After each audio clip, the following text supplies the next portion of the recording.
I've been trying to figure out for years why certain people are willing to defend Trump, no matter what evidence emerges that points to him being implicated in horrible crimes.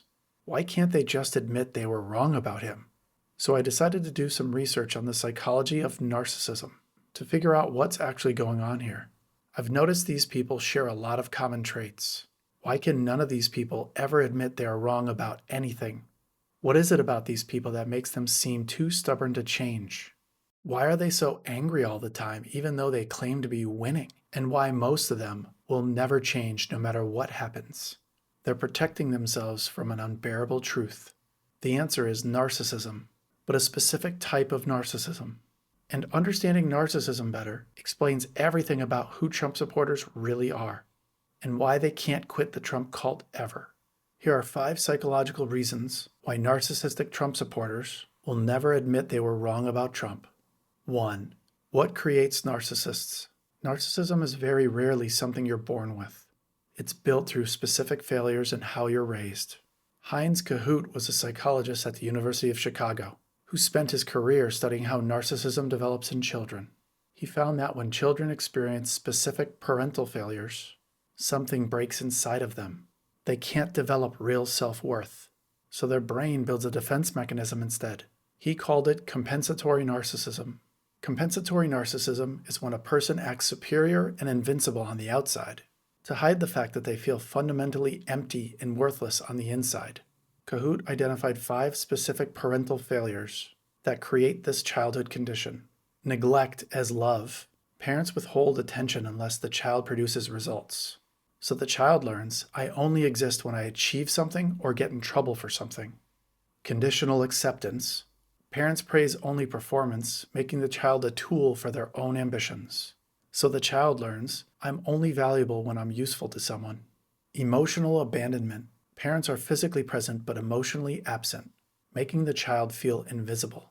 Feeling and emotions are deemed as weaknesses. So the child learns, my inner world doesn't matter to anyone else but me, so maybe it shouldn't matter to me either. Idealization followed by collapse. A parent builds the child up as destined for greatness, then withdraws that projection without warning. So the child learns, my worth is temporary and can be taken away at any moment. And the last one, unpredictable responses. The same behavior gets praise one day and shamed the next day with no explanation. So the child learns, I can never be safe. I can never predict what will happen to me next. The term walking on eggshells comes from this unpredictable pattern. These 5 failures don't create one type of broken person, but they all lead to the same place. Each of these wounds runs so deep that the person spends their entire life running from it. These children, who become adults, believe they are fundamentally empty or broken. Without external validation, they don't exist. So their brain constructs a defense. They build a false self that acts invincible and superior. This defense becomes their survival mechanism, but it's fragile. It requires constant maintenance, constant admiration, constant proof that they matter. And this defense mechanism will destroy anyone who threatens to expose it. This is a psychological survival mechanism built in childhood that now drives every decision they make as adults. 2. The weakness underneath. These are not strong people. They are weak, fragile, mediocre people pretending to be powerful. Roy Baumeister at Florida State University spent decades studying people with fragile self-esteem and what happens when their ego is threatened. He found that people with weak egos don't self-reflect when challenged. They don't think. Their nervous system reacts with aggression before conscious thought can even intervene. Baumeister called it threatened egotism. Threatened egotism is when someone's fragile self-image is challenged, and their brain automatically responds with anger and aggression instead of rational thought. They act superior, but feel inferior. They brag openly, but feel empty inside. Sound familiar? They demand respect, but have never done anything to earn that respect. They are mediocre people who never accomplished anything real. They are weak and deeply insecure underneath all the bravado. They are tiny people pretending to be powerful, and they know it. Deep down, they know it. You show them data proving immigrants don't take jobs. Their brain doesn't process that data as information. It processes that data as an attack on who they are. Their face gets red. They get angry. They shout fake news. They attack your credibility when they have none. They attack you personally rather than argue with the facts, like a grammar school bully, because admitting the data is true means admitting they were wrong. And being wrong means their entire identity is false. People think power creates confidence, but fragile people with unearned authority often become the most defensive, because authority they didn't earn feels borrowed, and borrowed authority feels fragile. That's why a disagreement feels intolerable to them. A spouse questioning them, a coworker disagreeing with them, someone smarter in the same room, even harmless criticism. They don't experience it as a conversation. They experience it as humiliation, and humiliation reminds them of childhood. They have an emotional breakdown. These people surround themselves with people who never question them. They make sure no one ever disagrees with them or else. So they look for shortcuts to power and respect they never earned. Trump and megachurches are shortcuts to unearned power. Both give you instant belonging, instant identity, instant credibility. No credentials required. No work history required. No earned respect required. Just believe and submit to authority, and suddenly you're part of something powerful. But here's what happens when mediocre, weak people get unearned power. Earned power has filters. Decades of constantly being tested at your job. Years of slowly moving up the ranks of power to finally make it to the top. Each level presenting a new challenge, proving yourself time and time again to experts who are above you, showing them you can handle power without abusing it. People who don't deserve power get left behind or removed from the process. It's based on credentials and work history, proof you can do the job and you're good at it. Unearned power has no filter, no credential check, no vetting process. All it requires is loyalty and submission. So these narcissistic people flood into these categories. People who would never survive the filter of earned power suddenly have access to authority. And when these weak people get unearned power, they oftentimes abuse it because they've never been taught how to use power responsibly. The only thing they know how to do with power is hurt people. They need submission from others because submission is the only proof they're not empty. And they will hurt whoever they need to hurt to maintain that proof. You're not watching strong people. You're watching broken, mediocre people who found a shortcut to power they never deserved, and they're using it the only way they know how, to hurt people. 3. The mirror.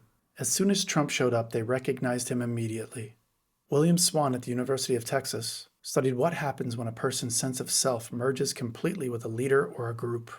He found that identity fusion doesn't happen through admiration. It happens through recognition. When you don't just admire someone but see yourself in them, the fusion is instant and almost impossible to break.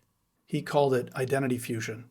Identity fusion is when a person's individual identity merges so completely with a leader that any attack on the leader feels like a direct attack on themselves.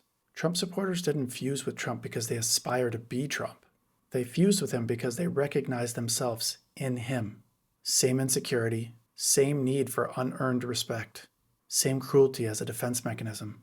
The same hollow bravado covering the same emptiness inside. Trump is broken in exactly the way they are broken. He lies and never admits he's wrong. He demands loyalty and offers nothing back. He never earned his power either. His father handed it to him. For the first time in their lives, Trump supporters saw someone who looked powerful and was structurally identical to them on the inside. So Trump gave them 4 things they never had before: a role model for cruelty, permission to hate, false power, and belonging. His narcissism became their narcissism. His cruelty became their permission slip. He gave them an external enemy so they could stop focusing on their internal emptiness, so they can stop focusing on their empty life. And this is why facts do not work on them. You're not fighting the admiration of Trump. You're fighting the recognition of themselves in Trump. And that mirror is almost impossible to break. 4. The block. Admitting Trump is wrong would destroy them because they are too fragile to face what others would think of them, and they are too fragile to face what they would finally have to see in themselves. Leon Festinger spent a lifetime studying the psychological pain of holding 2 opposing truths at the same time, called cognitive dissonance. But Festinger found something deeper. When people face evidence that exposes their own responsibility for harm, their brain doesn't process it, it blocks it. Psychologists call this moral avoidance. Moral avoidance is when your brain actively constructs barriers to prevent you from seeing your own culpability, so you never have to face the guilt of what you chose to do. It works like touching a hot stove. Your hand pulls back before your brain even registers the decision. That's exactly what happens when a narcissist gets close to self-reflection. Anger, subject change, attack, it's all automatic. But these are adults. If they admit Trump is wrong, they admit their judgment was broken. If their judgment was broken, they're not who they thought they were. And they're too fragile to handle that. That means they are left with everything they did, everything they're guilty of while the mask was on. The cruelty, the severed relationships, the people they hurt. They'd burn the entire country down before they face that. They're not protecting Trump. They're protecting themselves from the most terrifying thing they can imagine, seeing who they really are. 5. How cruelty becomes righteous. Their refusal to face themselves is everyone else's problem.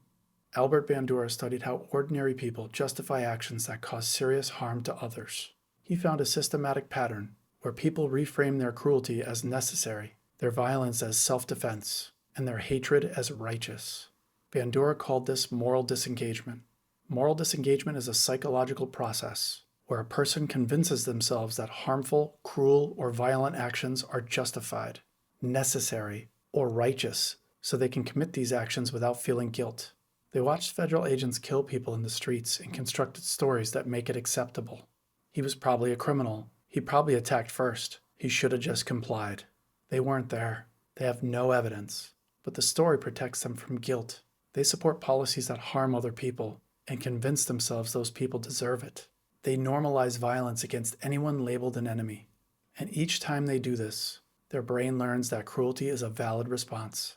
What started as words became actions. What became actions is becoming violence. And they're comfortable with it because hurting the enemy feels like proof they finally matter. They don't matter. They are delusional. For people who've never had real power or real accomplishment, the ability to make someone else suffer feels like winning. They don't care about outcomes or policy. They care about dominance. They care about humiliation. As long as they're watching people they hate suffer, they feel powerful. This is what broken narcissism looks like when it becomes a political movement. Weak people who found unearned power and are using it the only way they know how, to hurt people. Broken people seeking proof of their existence through the suffering of others. Their refusal to face themselves is a direct threat to everyone around them. Some will eventually break through their own defense, their own narcissistic traits. Most won't. For the rest of us, the first step is to understand exactly what we're dealing with. Not opponents to debate with, not people to convince with facts. These are damaged people who will never stop hurting others to protect themselves. Identity was the only thing that mattered. And narcissistic people will abandon reality long before they abandon the story protecting their ego.